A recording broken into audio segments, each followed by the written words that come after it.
everyone. Welcome to another art lesson. I like to say art journey because that is basically what we take when we do every lesson here. So we basically take a little bit of a creative journey. So today I'm going to talk to you about sunsets.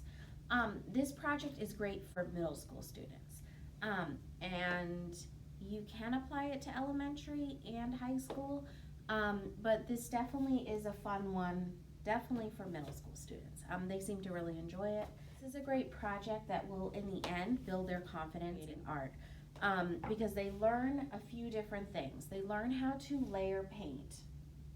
They learn about horizon lines. Usually when you have a classroom of students making sunsets, none of the sunsets end up looking the same. And I think that's the beautiful part of art, is that you can have a product at the end and it will never look like anybody else's work. So that's really awesome. You don't want to make cookie cutter lessons. You want to have the students feel like their sunset is special. The paint doesn't go as they had planned. Instead of saying, oh, you may have messed up, try to use words like, well, how can we fix this? Can I help you fix it?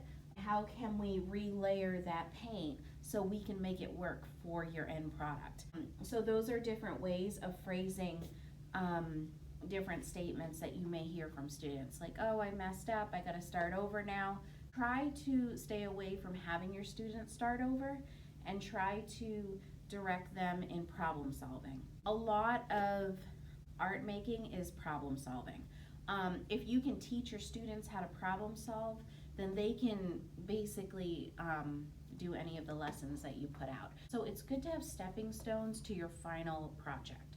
So if you're working with sunsets, you know the elements of the sunset that are important, right? So it's color, it's the horizon line, it's how are they gonna make the sun look like a sun in the end. These are all challenges and things that you want to maybe have stepping stone lessons too.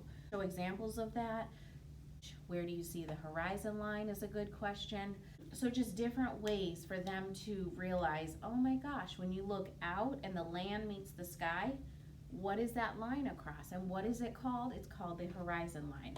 So like I said, you can combine exploration and creativity, bring them together. You're gonna spark that interest with your students. So talking about horizon lines, I'm gonna make it a little bit lower, but I tell my classes, like, in the center is good. If you can try to find the center, or a little lower than the center, that's okay too. So you bring it across, you just get them to get a ruler and kind of bring it across. Now, for the sun, this can be daunting for a lot of students. Like, how do I do a perfect circle? A way around that is just getting the bottom of a cup and putting it right in the center of that line. And then as you see, they can make their sun as big or as small as they want, depending on the distance that they want their sunset to look, the view they want, so what they're going for. So it can be a big sun or a small sun. They're only going to trace half of the circle. So you go from one end and then all the way around. Students love to work on canvas. It gives them a harder surface to paint on as well.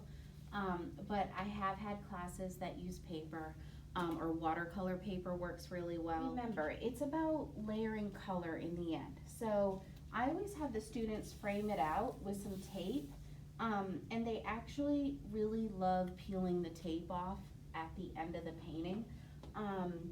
And they kind of like to see how it looks at the end. It kind of gives it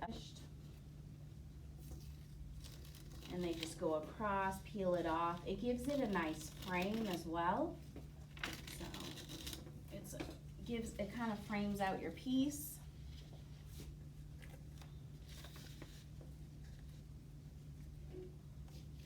This is great if you're hanging student work and you don't have frames for everybody. Then have them frame it out with the tape.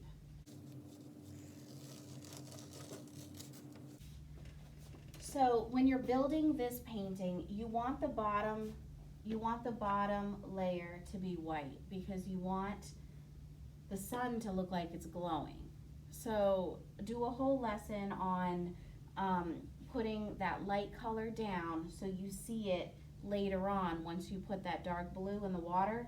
You want that light to show in the water, but how do you create that? Well, that's through layering your colors. So you want your light colors on the bottom, and then you start layering your darker colors on top of that, and it really will work out in the end. So same thing with the sky. You're gonna put white down, then you're gonna put yellow down, and you're gonna put orange down. Really let them work with like a really nice fan brush for this. The bristles kind of separate, and they can kind of spread that paint out really nicely. If you feel like students are applying too much water on their paper, kind of walk around, make sure they're not applying too much water, because if it gets too drenched in water, the paper can rip in the end. So just make sure that they go easy on the water. Just teach them how to dab their brush, just like a artist would. Okay. I hope you enjoy the lesson. Have fun with this. Like I said, this is absolutely fantastic for middle school students. So give it a try, and like always, have fun with the lesson. Share this idea if you feel like anyone else could benefit from this lesson. Hit subscribe and hit the notification bell, guys, and always share the ideas. Bye. See you in the next lesson.